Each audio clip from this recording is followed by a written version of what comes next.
How much are you spending at the grocery store these days? Most can probably agree that even just a small basket of odds and ends is enough to elicit shock at the checkout.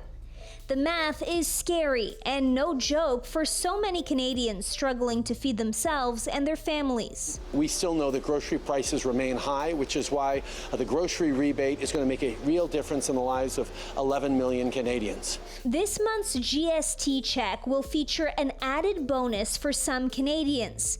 They will be getting a special payment to help with the rising cost of groceries. But no one is going to tell you how to spend the one-time rebate. A family of 4 will receive up to an extra $467. The more kids you have, the more money you get. A single person with no kids will receive $234, and seniors will receive an average of $225.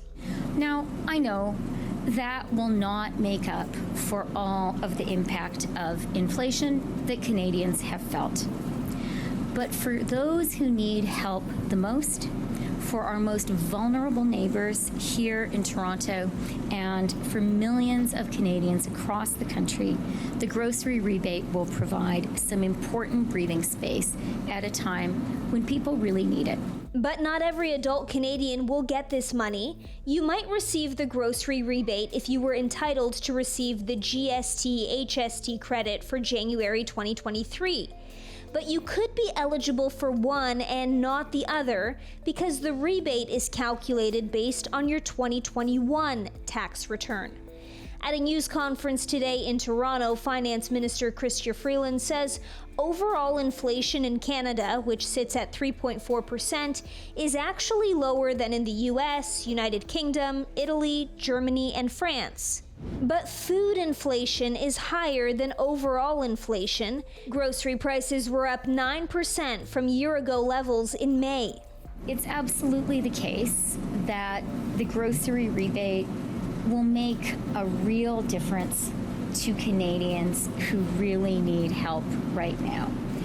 But I would never claim that the grocery rebate alone will alleviate the entire impact of inflation, especially on the most vulnerable people. The grocery rebate was officially issued today, but according to the Government of Canada's website, if you did not receive the money in your bank account or mailbox today, you should wait 10 business days before calling Service Canada.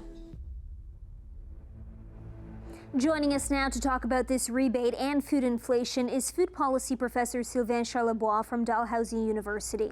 Professor, what's your take on this rebate? Is it really going to be providing much help to Canadians? Well, obviously, it is going to help some people. It's $2.5 billion, helping more than 9.5 million Canadians. And a lot of people do need that help. Obviously, you can use that money to buy anything, really not just grocery. They call it a grocery rebate because we do have many governments, not just the federal government, but many governments politicizing the issue of food inflation. But it is going to help for a while, but it doesn't solve our food insecurity problem in Canada. Still, lots of households are being left behind. And so that's why I think we've reached a point where we need to think about more sustainable solutions to help households, people in need. You say calling it the grocery rebate is politicizing the issue of food inflation. Can you explain? Well, I think it's diverting the issue because the intent is to actually gain political capital, really. But at the end of the day, when you actually send out more money, it could actually make inflation worse because inflation is first and foremost a monetary phenomena. If you have too much public spending, you can actually make food prices go up even further. And that's the danger of not having a sustainable, clear program to help the needy. So this rebate actually won't do anything to fix the food inflation problem in Canada?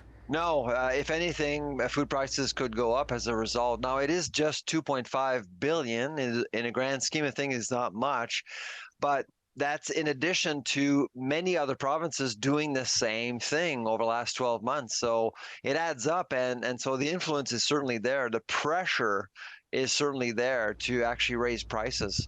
What do you think the government could do that would have a bigger impact right now to help Canadians with the cost of food? I think that we need to think hardly about two scenarios. I think one would be a guaranteed minimum income. It's been discussed several times. In Ontario, of course, there were pilots looking at this issue. They were both canceled when Doug Ford took over. Got into power a few years ago. Unfortunately, we need more data. We need to understand how a guaranteed minimum income would work in our economy, and so that is certainly worthwhile pursuing. The other program that I think is getting more traction is this whole idea of developing a SNAP program, so similar to what we have in the United States.